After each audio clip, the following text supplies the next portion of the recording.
Hello everyone, this is your host, Gemma Putty, bringing health and wellness conversations from North Idaho and across this region. I'm so excited to chat with entrepreneurs, creatives, and believers as we journey together to connect more deeply to ourselves, our earth, and our communities. Cheers to shining bright and supporting local. Hello everyone, this is your host, Gemma Putty. Today I am talking with Ali Orjala, volunteer for Love Lives Here CdA. I've noticed their stickers on businesses all around town. It's the Idaho logo with a little heart, and of course I just needed to know more. So I reached out to Ali to kind of dive in and understand a little bit more what their mission is and what they hope to accomplish. So welcome, Ali. Thank you for joining me. Thanks for having me, and Love Lives Here. Yeah, our pleasure. So to dive in, to get started, you want to tell us a little bit about how this got started? You said there was a couple of founders, and just explain where it's coming from. Of course. So Love Lives Here was started by 4 community individuals in Coeur d'Alene, myself, Sean Keenan, Laura Tennyson, and Suzanne Marshall. And we actually started working on this project probably in March of 2019, just because, nationwide and locally, that word divided, I sort of hate, but there is that sense of division sometimes. And locally, we've had some issues with like white supremacy and bigotry, racism. Right. And we had just kind of felt like that narrative was still getting a lot of the airtime, so to speak. Right. So we started working on this project to create kind of an alternative narrative in March of 2019. We kind of worked on it over the summer, and then in October of 2019, there was an incident downtown at Mountain Madness Soap with white supremacist flyers being tucked under soap dishes and sort of like recruiting material, but not really, sort of threatening material. It's kind of like an interesting approach that is taken. And so we just realized, okay, that's time for us to launch. So we launched after that incident kind of quickly. We didn't even have a website up. So I frantically built a website overnight. But luckily we had the branding or at least a simple brand done at that point. So that's kind of how we launched in October 2019. But our main purpose is really to just bring awareness to the fact that there is a little bit of that underlying kind of like a residue of bigotry, and in different ways. I think white supremacist kind of gets the majority of that conversation, but there just kind of is this underlying bigotry that exists in our community. But I really think it's a small minority. Right. And so Love Lives Here wants to really present what we think is at the heart of Coeur d'Alene, which is a welcoming, loving community. And so we do that with a very simple operation. We ask businesses to sign our kindness declaration that basically says that they welcome anyone into their business. Right. And that they, don't support things like that, like bigotry and things like that. And then we give them a sticker and some other resources that they can use if they have any hate incidences or things like that. And basically it's supposed to be a visual reminder to our community of oh no, there are all these businesses that are very welcoming and loving, etc. Well, and I think it's interesting because I moved to Coeur d'Alene about 4 years ago, mm-hmm. and everyone's like, wait, where's Coeur d'Alene, first of all? And, are you moving to be a potato farmer or a white supremacist? Yes. And they're joking, but that's not right. And I think especially after 2020, we see that a lot of things came to the surface. I know myself even didn't realize I had words in my language that were putting a bad vibe out to someone, mm-hmm. that would be in different, mm-hmm. races or religions or anything. So I think putting light on the beauty in us all being different, and mm-hmm. Coeur d'Alene is not the most diverse place. It certainly is not, but bringing the focus back to the humanity and the love aspect of it, and getting past that. Idaho and Coeur d'Alene specifically is where we host white supremacist parades. Mm-hmm. That is not truth. And that has, and there's a lot of us that are supporting different beliefs and mm-hmm. want to allow everyone to come in and feel nothing but love in Coeur d'Alene and in this whole region. So I think that was what drew me to the stickers the most, or especially because they're beautiful. They're not huge, but you see them in a business, like they've stuck out to me a lot. So it says something. I wasn't fully aware of what was behind it, but it's fun to hear exactly what your mission is. Yeah. How have the businesses been as you've approached them? I mean, obviously it feels to me an easy sell. Like, of course, Love Lives Here, but right. I know. I feel the same way. So when we first launched October 2018, it was like, holy cow, we just had people like contacting us, and you know, it was really overwhelmingly positive, but it was also kind of sad because we had other businesses who were like, oh yeah, we've gotten flyers and purses too. And, you know, we also kind of realized the need for it. So it was a little twofold, but it was very, very easy at the beginning. So as COVID kind of hit in March, it got harder because we really like to have a personal connection. We like to go to the businesses, drop off their sticker, kind of chat about what we're doing. But then COVID, we stopped that. A lot of our volunteers are older. That's just not going to happen. So we do contact lists now. And we actually started just cold calling businesses. And some of my volunteers can tell you it's pretty hard. People just like, it's just a totally different sell, I guess. People think you're trying to sell them something. Right. And you're like, no, we're just like literally a volunteer organization that wants to spread kindness, but that over the phone just doesn't translate.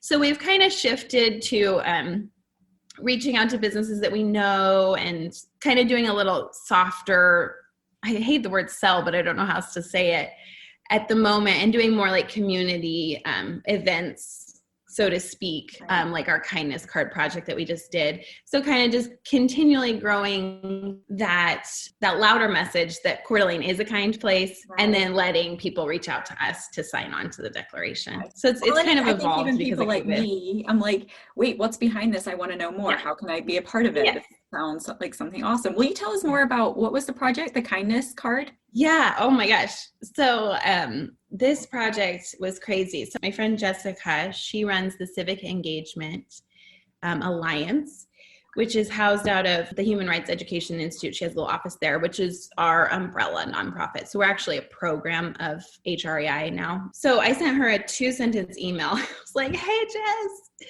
I don't know when it was, maybe in October of this year. I was like, I just feel like we should do a kindness card project together. Sound good, right? And she sent it back. She's like organization girl to the max. She's like, sounds great. I'll organize a little working group meeting we can do on Zoom next week. So Jessica shows up with like a PowerPoint and we have like 7 volunteers on this Zoom meeting. And I was like, let's just get together on Zoom and do like 300 cards. Everybody, you know, like I was an event planner for 10 years. So sometimes in my personal life, I'm like, throw things to the wind. Let's just make them happen. I don't have time, but I can turn that on if I need to. Right. So anyway, it was wonderful that I teamed up with her because we got this work group going together and we did just kind of like an inquiry out to volunteers. Like, how many cards would you commit to? Well, the community committed to 3,500 cards.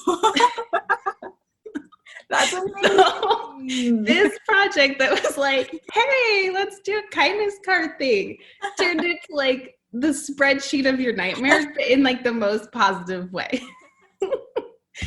That's amazing. Yes. So we actually just bundled. So the way that it worked is we actually had some design cards that people could like color in. So we had to bundle out 125 volunteer packets with anywhere from 10 to 150 cards to color in and write. We sent those all out last week. Nice. They're being written out to go out to the community and they're going to get sent back to us and we're going to hand deliver them to organizations in town. So basically it was just community members writing kindness cards, gratitude cards to other community members, mostly to organizations that were affected by COVID. So they're going to go to places like nursing homes, hospitals. I think we're sending some to the power companies because of the windstorm. I mean, we've got a ton of organizations that are getting them. I won't say organization names exactly because some of it's a surprise. So. Oh, nice. Yeah. I love that. And I think that shows it right there is you were thinking it was going to be little and communities like, wait a second, this is a great idea. We have hearts and we want to shine and we want to give gratitude like 3,500 later. And I could see that even. What are you thinking? Are you going to hold one like annually, or? Yeah, I think it was a lot of work.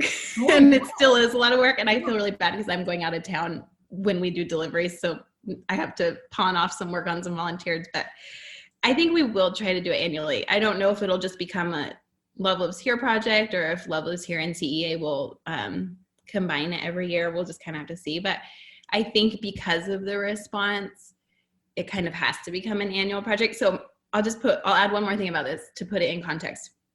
This is based on 2010 census, but Coeur d'Alene City is about 40,000, 45,000. Right. So we're going to have 3,500 cards go out from 120 volunteers, 125, but some of those volunteers are teachers. So you think like 40, 50. So it probably ends up being closer to like 400 volunteers that worked.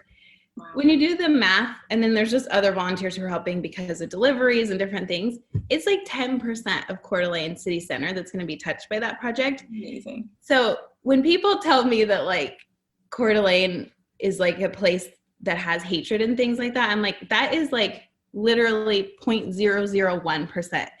And like our kindness project is at least 10% of people who have time to do this, you know? And it's like a lot of other people probably wanted to, but they didn't hear about it, but they didn't have time. So I truly, to me, it just like proves that the heart of Coeur d'Alene is kind. Yeah, no, for sure. Yeah, exactly. Well, and you reiterate it, like, to reiterate, you're all volunteers. Like, this is not even a full-time job. This is it's all volunteers. So Jessica, I don't know if she's slightly paid through CEA. I'd have to ask her, to be honest, but it's pretty much 100% volunteer run. I mean, it's kind of crazy when you think about that. No, it really is. Yeah. And I mean, in this piece, so your goal is to educate businesses as well, right? Mm-hmm. Is that where you attach to the Human Rights Education Institute and you hop into their programs? Yes. Awesome. So that was kind of a nice partnership with HREI, is because they have that education piece, and that's really their main goal around human rights, is that education.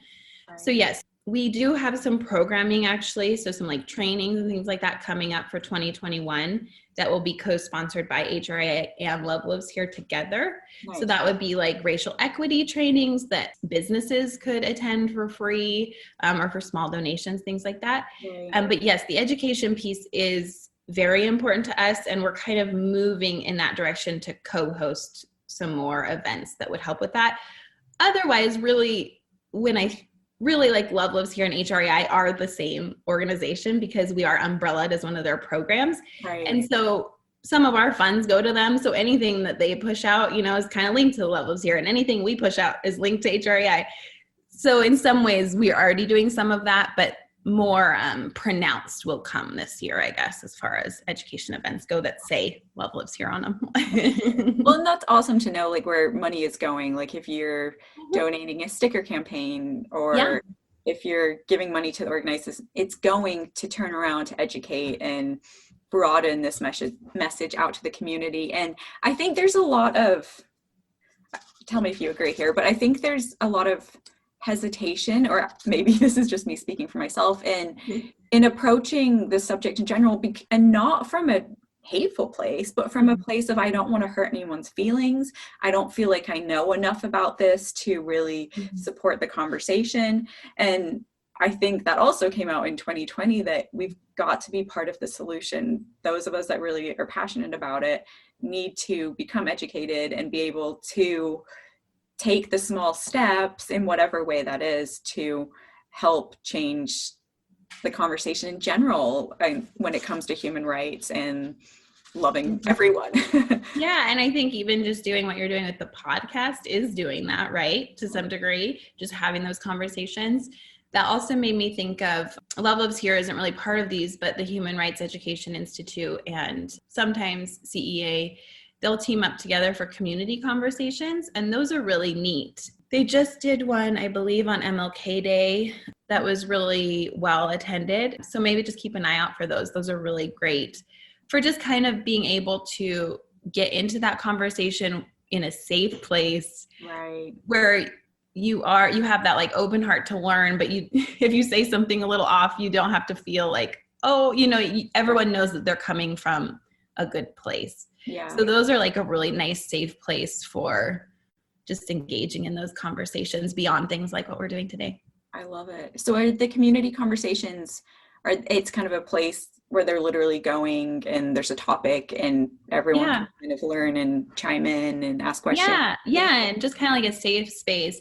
I didn't do the MLK Day one, but I did one this summer that was focused on Black Lives Matter and COVID. It was sort of just like two topics because of recent events that happened in the middle of the summer.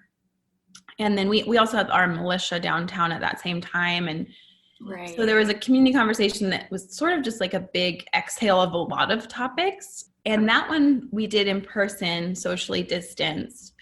And that was hosted by HREI. But it was a really lovely event. And it was very therapeutic for a lot of people, I think. But it also brought a lot of perspective and just kind of like an open dialogue is really what those are about. And they usually have a moderator, somebody kind of facilitating and just asking questions and listening to responses, from different perspectives from the community. So those are really nice. I can get you some names, but I think for the podcast that you're doing, like reaching out to a few people involved in some of those would be just nice conversations. Yeah, for sure. Oh, I love it. Fun.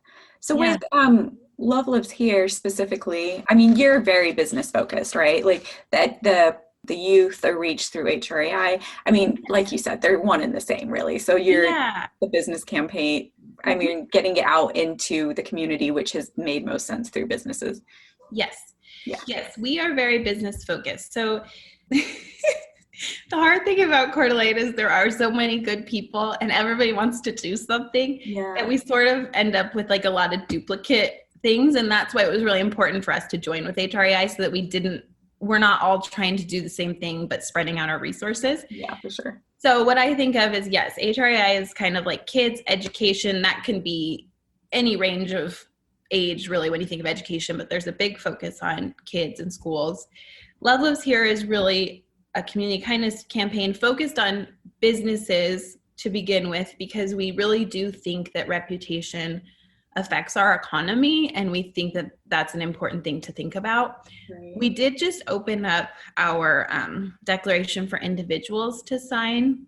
So if someone wants a Love Lives Here sticker at their house, they can do that. We won't be donating the stickers to individuals just because we have to cover our costs. Right. It could get a little too big. Yeah. So for businesses, we give you a sticker complimentary, but for individuals, we're just going to say, please donate to buy a sticker or get a t-shirt or whatever you want. Right. So we're more small businesses and individuals. There is also, this is where it gets like so crazy. There is also a consortium that's part of HREI that kind of handles like big business. So Heritage Health signed on to Love Lives Here, but there's even like a bigger umbrella than us, but I won't even get into it. Well, I saw the stickers and I'm like, I want one for my car. I am not a sticker person generally, but like that is the vibe that I'm like, I love it. Like and I have your stickers. I think I am going to mail them to you just so you know. Okay, perfect. Thank you. Yeah. So other than COVID, are there any barriers or challenges in either programs really that you think there's a niche for someone to come in and be able to help with, or are you hitting any negativity from specific people as you do this? Not specific people. Yeah. I mean, we have obviously hit some roadblocks. I mean, especially when we were just kind of cold calling businesses. Right. Some people just want nothing to do with it. But to me, I try not to focus on that because I really believe that the more compelling story about Coeur d'Alene is that we are loving. And I think if we just continue to live out that story, people will come along. So as far as like roadblocks go, to me, it's like, okay, that's just someone who needs to see it first. Does that make sense? Yeah. And to feel it first. And so maybe doing things like the kindness cards will help people feel that so that they can be more open to the idea. as far as like things that we are lacking in as a volunteer organization, I think we could probably always use more volunteers, but we also only have so much bandwidth to kind of keep pushing forward, that sometimes having too many volunteers is like, I'm sorry, I don't know exactly where to put your efforts. Right, for sure. But yeah, overall, I feel like as far as Love Lives Here goes as like a volunteer thing, we're just kind of slowly ticking along, and we'll just keep ticking along. And as new opportunities arise or new roadblocks come up, we'll just improvise and move around them and reach out. We have a pretty good following on Facebook, which is nice. So like if we do need volunteers, you know, just even reaching out that way, I always feel like people do respond pretty well. Yeah. When we do need help. So no, that's perfect. That's a good segue into, so how do people find you? Is it the best, are you most active on Facebook? Yeah, we do pretty much Facebook and Instagram, but I would say our Facebook's a little more active, and we do have the website, obviously. Right. I would say probably most people find us through social media, and then us reaching out to you sometimes is how other people find us. And then through HREI, people find us. And then now through these kindness cards, we are sending out a blurb just about who we are and who the Civic Engagement Alliance is, just so people know, like, who organized this whole thing, you know, where are these coming from? So I think that will have a nice positive impact of maybe some more businesses or individuals signing on and hearing about the message and living out the message. Yeah, no, I love it. Well, and I think just from even the kindness campaign, it's the humanity, right? It's connecting people, because the stickers say one thing, but then having a positive experience in a store, or being able to even have one-on-one conversations about difficult things, but both being able to come from a loving place and not from a like, oh, you're wrong, I'm right. Like that's, I'm sure, the evolution, and even the conversations I think that come out from seeing your stickers around town. Like, what does this really mean for, we're not a diverse area, but there's a lot of different, we're not diverse in color of skin, but we're diverse in a lot of other ways. Yes. So being able to be, okay, we've got this diversity, but to still come together as one in Coeur d'Alene, as welcoming to people. I love what I think it's going to kick off even in the next years, is it, COVID magically disappears and we can start hugging each other all again. Then everything will be much better. Right.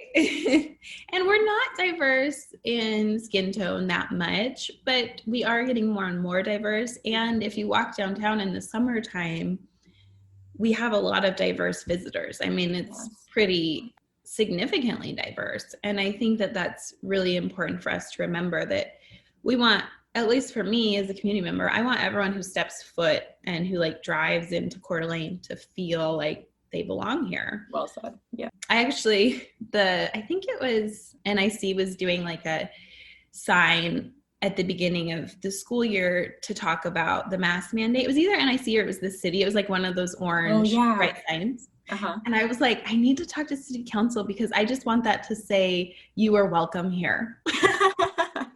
Can we just keep that up all the time? And I just want it to say, like, we love you, you're welcome here. I love that idea. When the masks are gone, can we like put that energy? Obviously the sign's available. Even on the end of East Sherman, I always say, like, coming into East Sherman, we need like an awesome city sign, and that could be it. You are welcome here. Yeah, just love simple, like straight to the point. Yes, so awesome. Yay. Well, is there anything we're not covering that I'm not thinking of? Not really. We're pretty simple campaign. I always say we're just a simple campaign. We're just slowly like doing little projects, and that's pretty much it. But I really appreciate the time to speak and you doing this podcast. No, my pleasure. I always like to end with just who else around the community is inspiring you to live vibrantly, and you specifically, or inspired the campaign, either way. Yeah. So I love Jessica, who we just did that kindness card project with. So she is so inspiring because she is so driven and organized. And I think she really understands that change takes a lot of work and that it's small steps. And she's very like moderate in her ability to talk to kind of a lot of different viewpoints. So she's very inspiring to me. The executive director of HREI, Jeanette, is very inspiring. She's a very hard worker. Yeah, she just does a lot for this community. Jenny at Emerge is really inspiring to me because she just, you know, they've had a lot of hardship with the building burning down, and yeah, they just keep doing things. And their new space, actually, I ran into my friend Renzo, who's happens to be helping build out their new space. So he gave me a little tour of it the other day. It's not quite done, but it's going to be such a beautiful space and such a gem for Coeur d'Alene.